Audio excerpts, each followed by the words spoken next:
Staff Sergeant Michael Romano crouches in the cramped tail section of his B-17, his hands gripping the twin, 50-caliber machine guns that weighed more than he did. Through the small plexiglass window, he watched a Foch Wolf 190 positioning for an attack run. 6 o'clock low, the bomber's most vulnerable angle. Romano squinted through his ring and bead sight. The primitive aiming system, essentially 2 metal posts he had to align with his target, offered no compensation for speed, no calculation for deflection, no help whatsoever as both aircraft hurtled through the sky at combined closing speeds exceeding 500 miles per hour. He fired, tracers arced harmlessly behind the diving fighter, the FW-190's cannons flashed, 20mm shells tore through aluminum like tissue paper. This scene repeated itself across the 2nd Schweinfurt raid. The 8th Air Force had dispatched 291 B-17 flying fortresses deep into Germany without fighter escort. By nightfall, 60 bombers, more than 20% of the attacking force, would be shot down. Another 138 would return so badly damaged they would never fly again. 600 American airmen were dead. The mathematics were brutal and unsustainable. At this rate, no bomber crew would statistically survive their required 25 missions. Post-mission analysis revealed the grim truth. Tail gunners, supposedly the bomber's last line of defense against the preferred German attack angle, achieved hit rates below 8%. German fighter pilots needed merely to attack from the rear, endure a few seconds of inaccurate return fire, and methodically destroy America's billion-dollar strategic bombing campaign, one fortress at a time. Senior commanders gathered at 8th Air Force headquarters in High Wycombe, England. The defensive armament supposed to make the B-17 a flying fortress had failed catastrophically. Without a solution, daylight precision bombing, the entire strategic doctrine faced cancellation. What these commanders didn't know was that at that very moment, on a cold Harzt, and at Bassingbourn Airfield, a 22-year-old tail gunner with barely a high school education was sketching a design in his logbook that violated multiple Army Air Forces regulations. A design that would be called mechanically impossible by weapons engineers. A design that would triple tail gun accuracy and save thousands of American lives. This is the story of the innovation they tried to ban and the gunner who refused to stop. To understand why Romano's innovation proved so revolutionary, you must first understand the impossible problem tail gunners faced in 1943. The B-17 flying fortress entered combat with a defensive philosophy borrowed from naval warfare. Bristling with enough machine guns to create overlapping fields of fire, the bombers theoretically protected themselves through sheer volume of lead. Army Air Force's promotional materials called it a flying battleship. Reality proved brutally different. Staff Sergeant Michael Romano reported to Bassingbourn Airfield, England, in August 1943 as a replacement tail gunner for the 91st Bomb Group. He was a former factory worker from Pittsburgh. No college degree, no engineering background, barely 19 years old when he enlisted. The Army trained him for 6 weeks how to clear jams, estimate range, and pray his shots connected.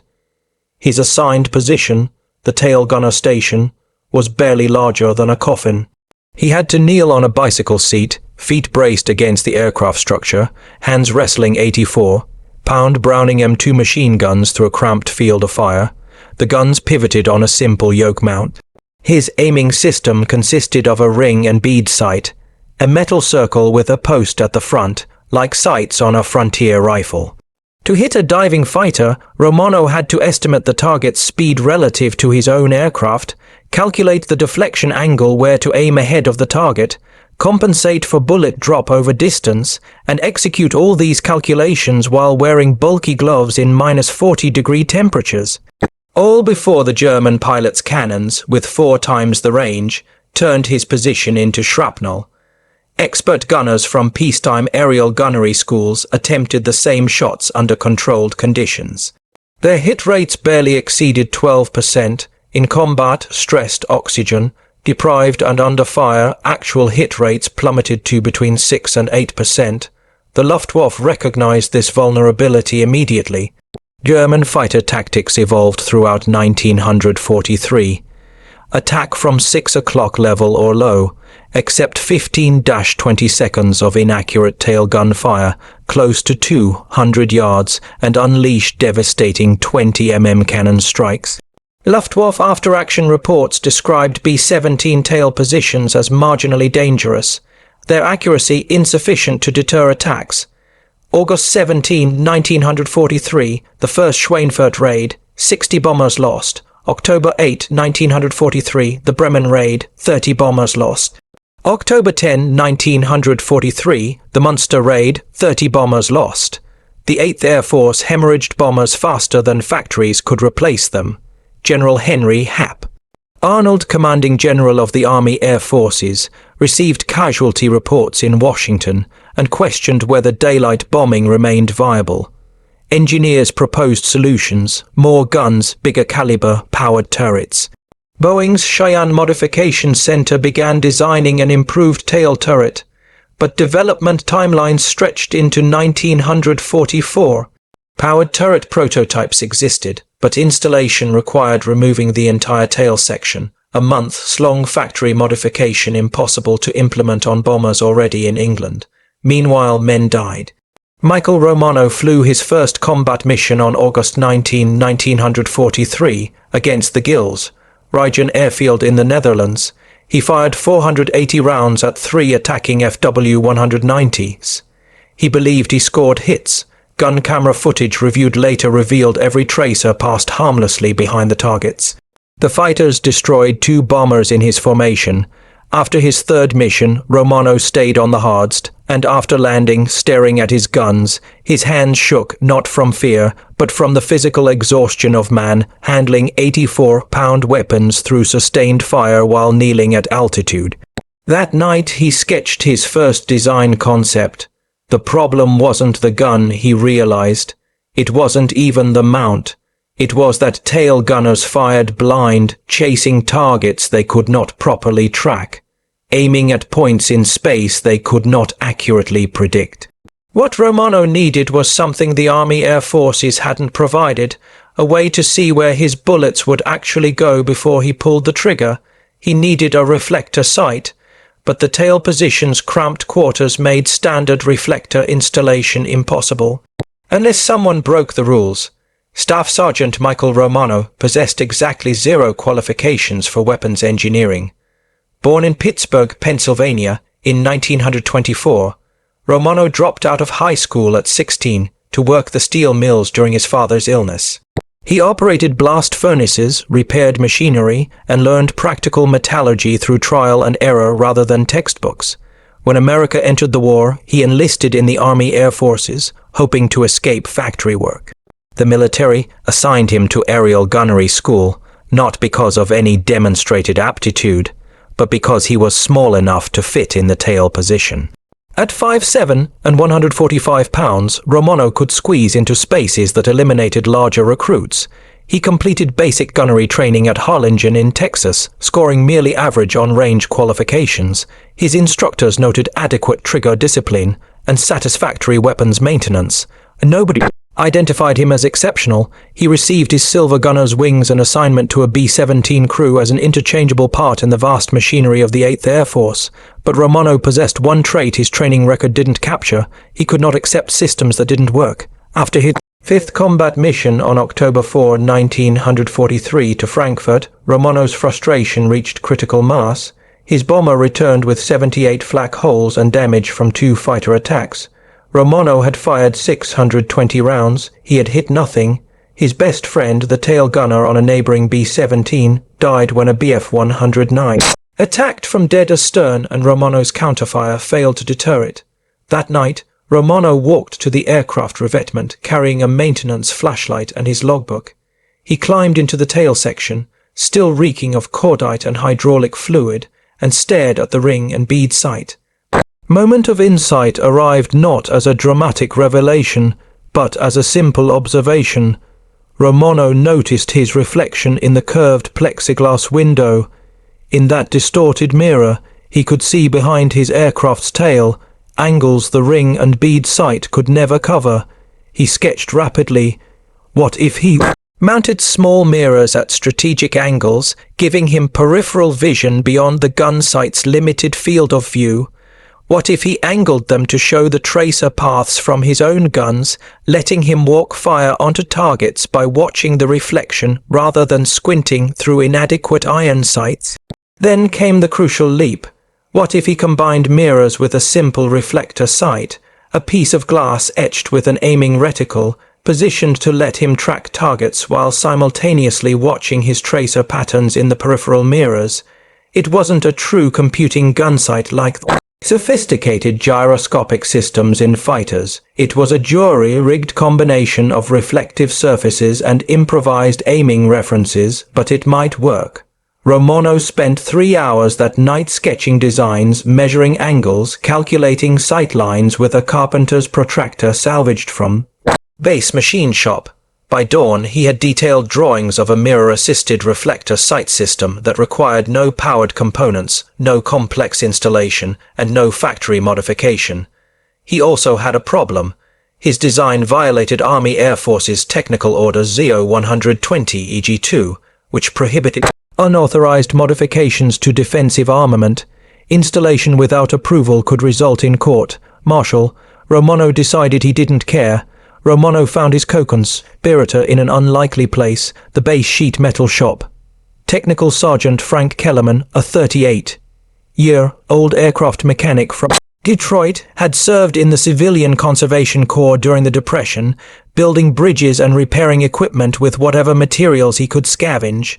When Romano approached him on October 7th with sketches and a request for the book's fabrication work, Kellerman studied the drawing. For less than 5 minutes. This is illegal, Kellerman said flatly. Romano nodded. Yes, Sergeant. You're asking me to modify defensive armament without engineering approval, which violates about 6 different technical orders. Yes, Sergeant. Kellerman looked up from the drawings. When you fly again? Tomorrow. Munster, then we'd better work fast. They began after midnight in a corner of the maintenance hangar using scrap materials Kellerman had unofficially requisitioned. The base components came from salvaged aircraft parts, curved mirrors from damaged navigation equipment, plexiglass sheets from shattered canopy sections, aluminum brackets from written-off airframes. The reflector sight itself, the crucial component, came from a wrecked P-47 Thunderbolt fighter. Kellerman removed the undamaged gunsight assembly, designed for nose, mounted installation, and re-engineered the mounting brackets to fit the tail gunner's cramped position. The mirror system proved more challenging. Romano wanted 3 small convex mirrors positioned at angles that provided peripheral vision of his tracer paths without obstructing his forward view. Kellerman fabricated adjustable brackets using sheet aluminum and ball socket joints from control surface linkages. They worked through the night fitting components, testing sight lines, making adjustments. At 0430 hours, Kellerman installed the complete assembly in Romano's aircraft, a B-17G designated knockout dropper. While the flight line slept, the installation was completed. It was crude. Brackets attached with standard aircraft bolts, mirrors affixed using safety wire. The reflector sight mounted to the gun yoke via a welded bracket that would have horrified Boeing engineers.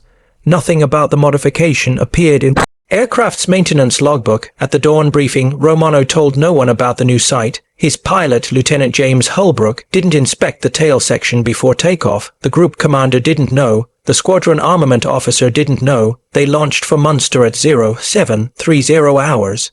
Over Germany, at 1015 hours, a Bf-109 began its attack run. 6 o'clock low, closing fast. Romano swiveled his guns, squinted through the new reflector sight. The illuminated reticle floated in his field of vision, overlaying the target. In his peripheral vision, the mirrors showed his gun barrels, alignment angles, instant feedback about where his weapons pointed.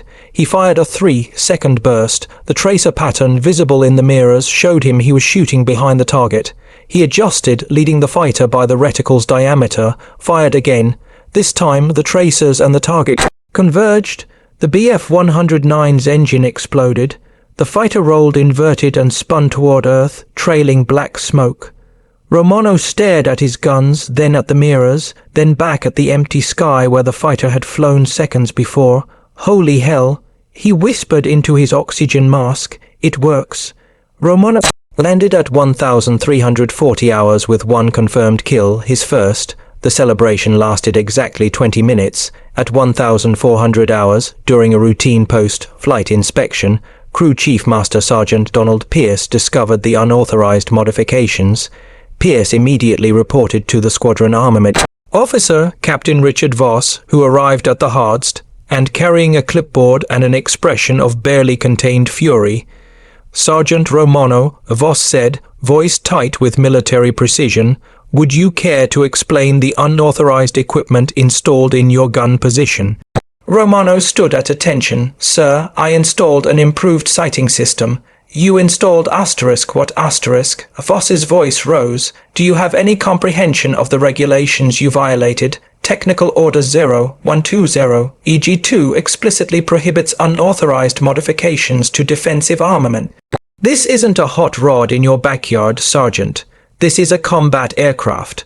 Unapproved modifications can compromise structural integrity, create fire hazards, interfere with other systems. Sir, the system works. I don't care if you shot down the entire Luftwaffe." Voss jabbed a finger toward the tail section. "That equipment is not Army Air Forces standard. It's not Boeing approved. It hasn't undergone testing protocols. Remove it immediately, or I'll have you caught, marshaled for destruction of government property." Romano's pilot, Lieutenant Holbrook, stepped forward. "Captain, my tail gunner got his first kill today using that sight." "Maybe we should." "Your opinion is noted, Lieutenant." Voss cut him off. "The modification will be removed." "That's final."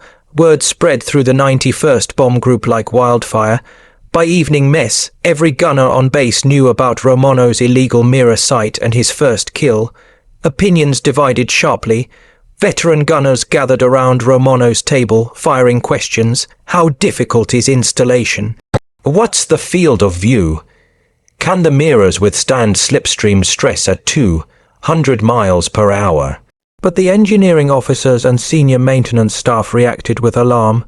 Captain Theodore Morrison, the group's assistant armament officer, convened an emergency meeting on October 11th. 14 officers attended. The tone was hostile. "Gentlemen," Morrison began, "we have a discipline problem. A sergeant has performed unauthorized modifications using salvaged components of unknown provenance.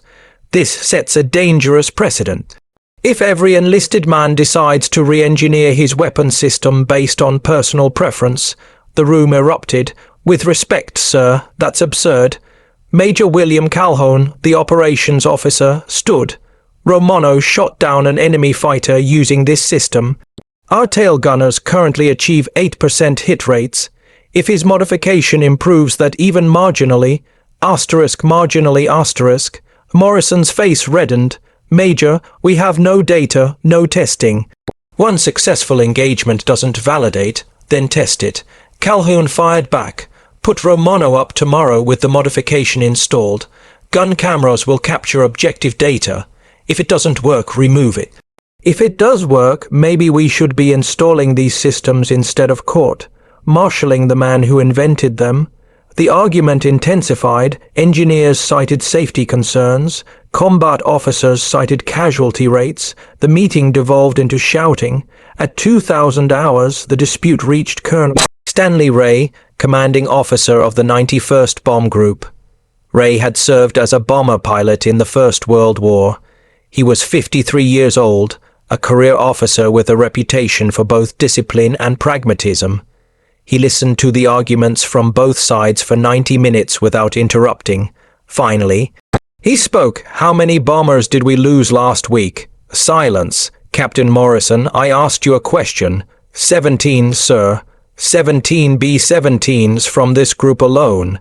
"And how many fighters did our tail gunners shoot down during those missions?"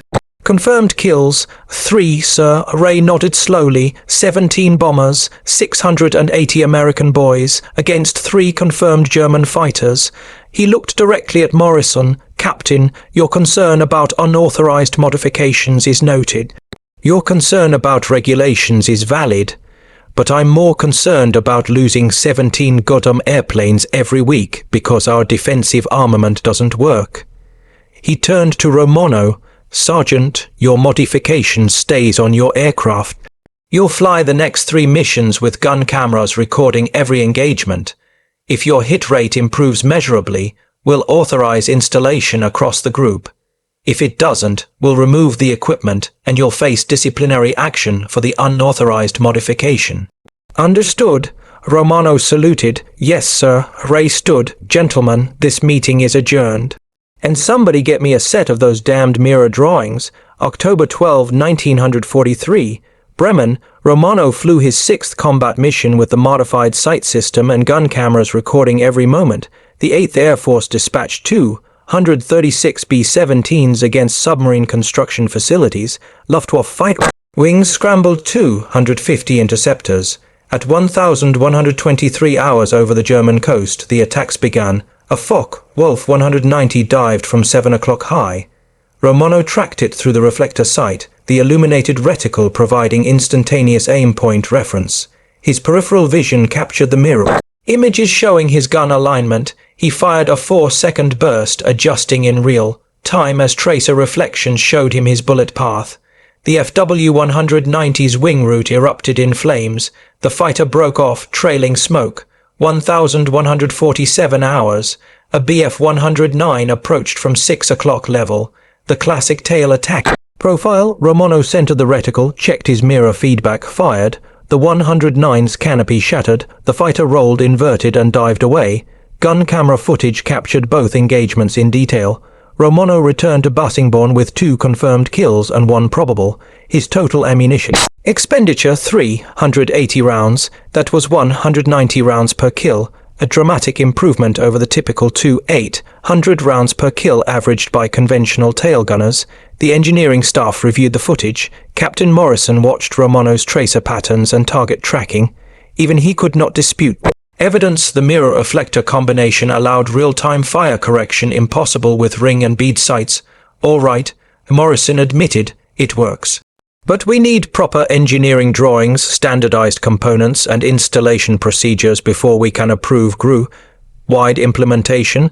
How long? Colonel Ray asked. 6 weeks minimum. We'd need to coordinate with 8th Air Force headquarters, submit modification proposals. We don't have 6 weeks. Ray turned to technical Sergeant Kellerman. How many of these systems can you build per day using available materials? Kellerman considered, with help from the sheet metal shop, maybe 4 complete assemblies. If we scavenge reflector sights from damaged fighters and manufacture the mirror brackets here, then start building. I want every tail gunner in this group equipped within 2 weeks. Morrison objected. Sir, without proper authorization from 8th Air Force, Captain, I'll handle 8th Air Force. You handle the engineering specifications. Dismissed. What followed was an improvised manufacturing operation that would have horrified military procurement bureaucrats. Kellerman and his maintenance team scavenged components from across Bassingbourn Airfield, reflector sights from written off P-47 fighters, mirrors from damage, navigation equipment, aluminum stock from supply warehouses. They established a production line in the maintenance hangar, fabricating 4 complete mirror sight systems per day. By October 20th, 18 B-17s in the 91st Bomb Group carried Romano's modification. The results proved immediate and dramatic. October 20th, Duran mission. Tail gunners equipped with mirror reflector sights achieved 11 confirmed kills against 47 fighter attacks. That was a 23.4% hit rate, nearly triple the previous average. November 3rd, Wilhelmshaven mission. 16 confirmed kills. 68 fighter attacks engaged. Hit rate 23.5%. November 5th, Gelsenkirchen mission, 13 confirmed kills, hit rate 21.8%. The mathematical impact transformed bomber survivability.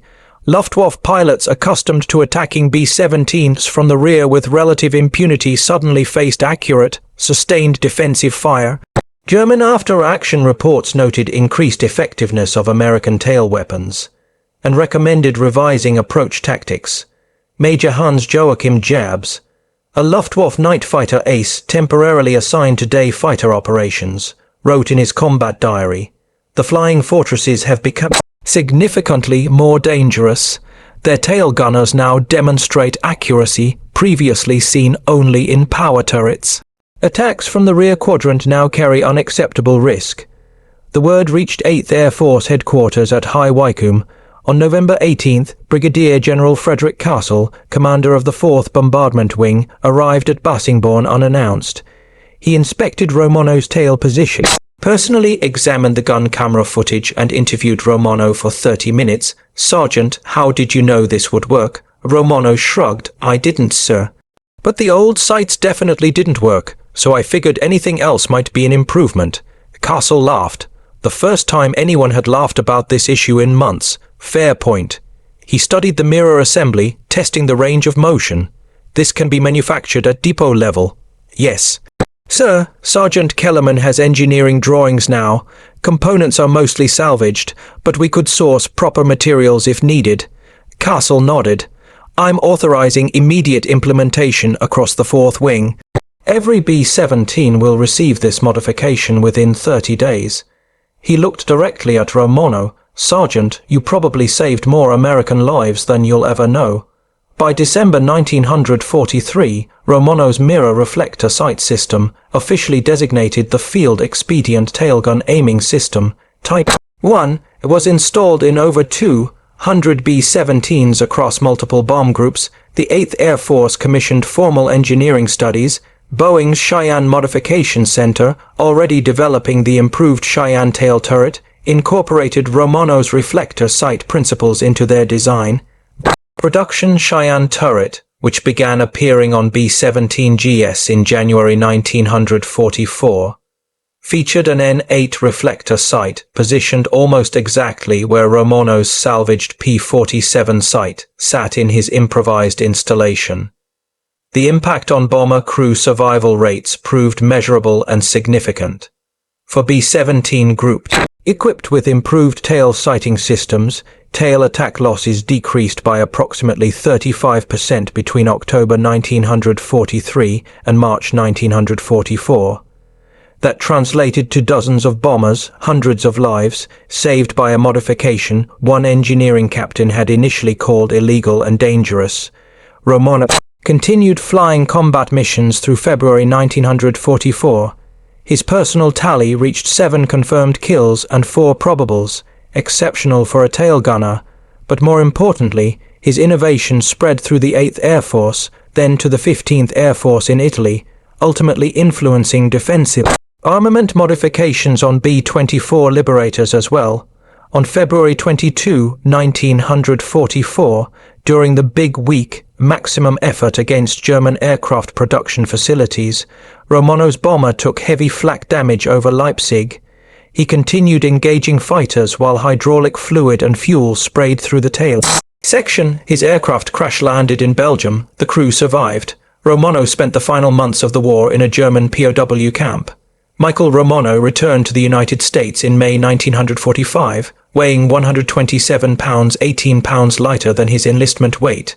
The Army Air Forces awarded him Distinguished Flying Cross for extraordinary achievement while participating in aerial flight, and noted his innovative contribution to defensive armament effectiveness. The citation carefully avoided mentioning that his innovation was initially illegal. Romano never sought publicity. He declined interview requests from military journals. When Boeing engineers invited him to their Seattle facility to discuss the Cheyenne turret development, he politely refused, saying, "I just made what I needed to survive."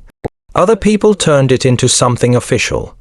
He returned to Pittsburgh, married his high school sweetheart, and worked as a machinist for 37 years. He rarely discussed the war.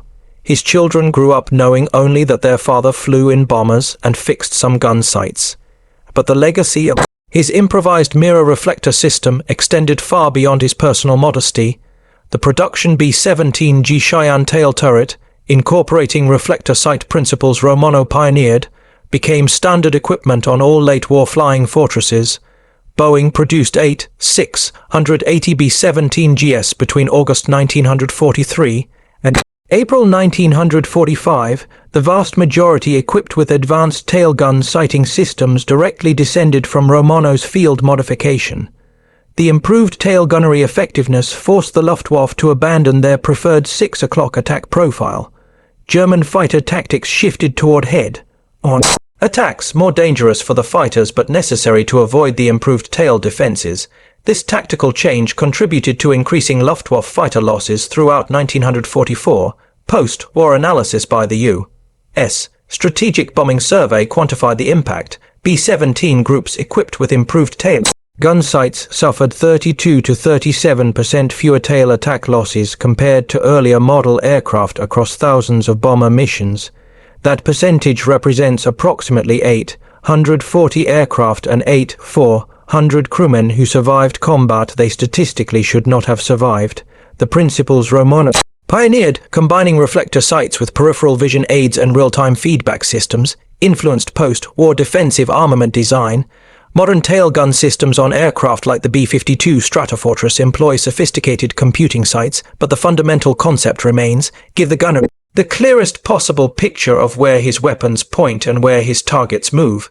In 1983, the 91st Bomb Group Association held a reunion at Bassingbourn Airfield, now preserved as a historical site. Several tail gunners who had flown with Romano's mirror reflector sights attended. One of them, Gerald Hammond, brought a salvaged mirror bracket he'd kept for 40 years. Hammond stood before Romano, now 60 years old, grey-haired, working as a grandfather, and said simply, "Because of you and those mirrors, I came home. My kids exist because you couldn't accept lousy gun sights. Thank you." Romano, uncomfortable with emotion, shrugged and replied, "You would have done the same thing. We all just wanted to survive long enough to go home." But that's where Romano was wrong. Thousands of tail gunners faced the same inadequate sights, the same impossible firing solutions, the same terrible casualty rates. Only one of them refused to accept the status quo. Only one of them had the audacity to break regulations, the skill to improvise a solution, and the courage to risk court-martial for the chance to save lives. Michael Romano died in 2003 at age 79. His obituary in the Pittsburgh Post-Gazette mentioned his military service in a single line: World War II veteran, 8th Air Force. It didn't mention that he saved thousands of lives with mirrors and salvaged aircraft parts. It didn't mention that his illegal modification became standard equipment. It didn't mention that while generals and engineers debated regulations and testing protocols, a 22-year-old factory worker from Pittsburgh solved a problem they couldn't, because the best innovations don't come from expecting permission. They come from people who refuse to watch others die while waiting for approval. Romano's lesson endures. Sometimes the greatest act of courage isn't following orders. It's knowing when the rules matter less than the lives.